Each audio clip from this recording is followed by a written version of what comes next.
نبی نے اس جوان کو علم دے دیا، علمدار لشکر مصطفیٰ، علمدار دین اسلام، علمدار مجاہدین الہی حضرت مولا علی علم لے کر آئے۔ جب علم لے کر وہاں پوچھا بھائی کون آ رہا ہے، علمدار کون ہے؟ ادھر سے پوچھا گیا، ضرورت ہی نہیں ہے مجھے نام لینے کی، ادھر سے پوچھا گیا کہ کون ہے علم پرچمدار کون ہے، علمدار کون ہے؟ کہا علی۔ کہنے علی تو بہت جوان ہے، بچہ ہے۔ اب پورے مشرکین کے لشکر میں یہ پھیلا دیا گیا کہ ایک بچے کو علم دیا ہے۔ خبردار ظاہر کو نہ دیکھنا، ہاں اللہ کا کام بڑا نرالا ہے، اللہ کے طریقے بڑے نرالے ہیں جی۔ توجہ ہے، خانہ کعبہ کو گرانے کے لیے ہاتھیوں کا لشکر آیا تھا، اگر اللہ نے ہاتھیوں کے مقابلے میں ہاتھی بھیج دیے ہوتے تو گویا ہاتھیوں کی طاقت کو تسلیم کر لیا ہوتا۔ اللہ نے ہاتھیوں کے مقابل ہاتھی نہیں بھیجے، ابابیل کا لشکر، نحیف و ناتوان پرندہ، ادھر جانور اتنا موٹا، کلفت کھال والا جانور، اتنی موٹی کھال والا جانور، ادھر یہ اتنا سا پرندہ جو میری اور آپ کی مٹھی میں آ جائے۔ اتنے سے پرندے کی چونچ کتنی بڑی ہوگی، اس میں کنکر کتنا بڑا ہوگا، ہاتھیوں کی کھال کتنی موٹی ہے۔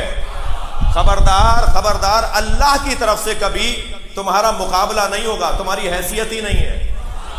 اتنا قوی ہیکل جانور اتنی سی کنکریوں سے زخمی ہونے لگا، اپنے سواروں کو گرا گرا کے کچلنے لگا۔ دیکھا وَأَرْسَلَ عَلَيْهِمْ طَيْرًا أَبَابِيلَ، اللہ نے ان پر ایک پرندہ بھیجا جس کو ابابیل کہا جاتا ہے۔ توجہ کر لیا آپ نے، اللہ نے پرندہ بھیجا جسے ابابیل کہا جاتا ہے۔ یہ کنکر چھوڑتے تھے، ہاتھیوں پہ برستے تھے، وہ زخمی ہو کر سواروں کو گراتے تھے، کوئی کنکر بھی خطا نہیں جاتا تھا، اس لیے کہ پرندہ بھیجا ہوا ہے۔ اگر جانور بھی بھیجا ہوا ہو تو غلطی نہیں کرتا، تم نبی کو غلط کیسے کہہ سکتے ہو؟ صلوات پڑھے محمد و آل محمد۔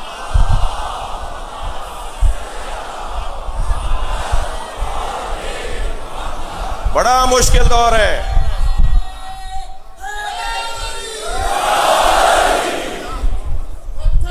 مولانا آپ صحیح بیٹھے ہیں؟ پتھر پہ علمگیر کا گانا کس نے، مرحب سے پہلوان کو بٹھایا کس نے، اے صحابہ پیغمبر سبھی نے موجود، بولو بولو ذرے خیبر۔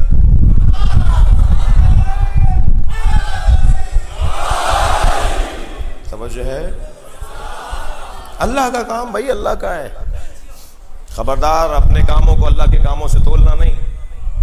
اس نے گھر بچانے کے لیے ابابیل کا لشکر بھیجا، اور نبی جب غار میں گئے تو ان کی حفاظت کے لیے مکڑی کا جالا بنوا دیا۔ احوان بیوت، پھوکوں سے ٹوٹنے والا گھر، اتنا کمزور گھر جو پھوک مارنے سے ٹوٹ جائے، باریک باریک تاروں کا گھر بنایا نبی کی حفاظت کے لیے۔ اندر نبی ہیں، جالا تنوا دیا کہ نہیں ہے؟ بھائی یہی ہوا تھا نا، وہ پیر دیکھتے ہوئے تو پہنچے تھے نا، جب پہنچے گا غار کے دہانے پر تو دیکھا کبوتری نے انڈے دیے ہوئے، گھونسلہ بنایا ہوا ہے، اور مکنی نے جالا تنا ہوا ہے۔ یہ ماحول بتا رہا ہے کہ اندر کوئی نہیں گیا، نبی اندر ہیں، اللہ انتظام کر رہا ہے نہیں ہے، بستر پہ نبی ہیں، اللہ انتظام کر رہے ہیں۔ اللہ تقیہ کرے تو جائز، اور ہم اطاعت الہی میں تقیہ کریں تو ناجائز۔ یہ کیا ہو رہا ہے؟ تقیہ بزدلی کو نہیں کہتے، حکمت اور دانائی کو کہتے ہیں۔ حضرت آیت اللہ جوادی عاملی نے کیا خوب تعریف کی ہے تقیہ کی، فرماتے ہیں تقیہ استعداد مخاطب کا موضوع نہیں ہے، بولنے والا اور کرنے والا تقیہ نہیں کرتا، تقیہ استعداد مخاطب کا مسئلہ نہیں ہے، استعداد مخاطب کا مسئلہ ہے، سامنے والا سمجھ نہیں پائے گا۔ اگر یہ تعریف تقیہ ذہن میں بٹھا لیں تو اللہ بھی تقیہ کرتا ہے، نبی بھی تقیہ کرتے ہیں۔ کیا کہا ہے نحن نکلم الناس علی قدر عقولہم، ہم لوگوں سے ان کی عقل کے مطابق بات کرتے ہیں، یہ تقیہ نہیں ہے تو کیا ہے؟ لوگوں سے ان کی عقل کے مطابق بات کرو، یہ سمجھ نہیں پائے گا۔ دربار مامون الرشید میرے مولا رضا تشریف فرمائیں، ایک مخالف نے آواز دے کر کہا یا ابن رسول اللہ، آپ کا عقیدہ یہ ہے کہ علی قسیم النار والجنہ، علی جنت و دوزخ کے تقسیم کرنے والے ہیں۔ میرے مولا رضا نے فرمایا ہمارا عقیدہ نہیں ہے، یہ نبی مکرم کا فرمان ہے، یہ سرکار دو جہاں کی حدیث ہے۔ یا علی انت قسیم النار والجنہ، یا علی تم جنت و دوزخ کے تقسیم کرنے والے ہو۔ برابر سے مامون الرشید کی آواز آئی، فرزند رسول مجھے یہ حدیث سمجھ میں نہیں آتی۔ حضرت نے فرمایا یہ حدیث سمجھ میں نہیں آتی تو ہم ایک اور حدیث تمہیں سمجھاتے ہیں، سناتے ہیں جو اسے سمجھائے گی۔ حضرت نے فرمایا یہ تو نہیں سمجھ میں آ رہا کہ علی جنت و دوزخ کے تقسیم کرنے والے ہیں، یہ حدیث تو سمجھ میں آتی ہے، یا علی حبو کا ایمان و بغضو کا کفر، یا علی تم سے محبت کرنا ایمان ہے، تم سے نفرت کرنا کفر ہے۔ جو علی سے محبت کرے گا مومن ہے، جنت میں جائے گا، جو علی سے نفرت کرے گا کافر ہے، دوزخ میں جائے گا۔ تو علی ہی تو جنت اور دوزخ بھیج رہے ہیں۔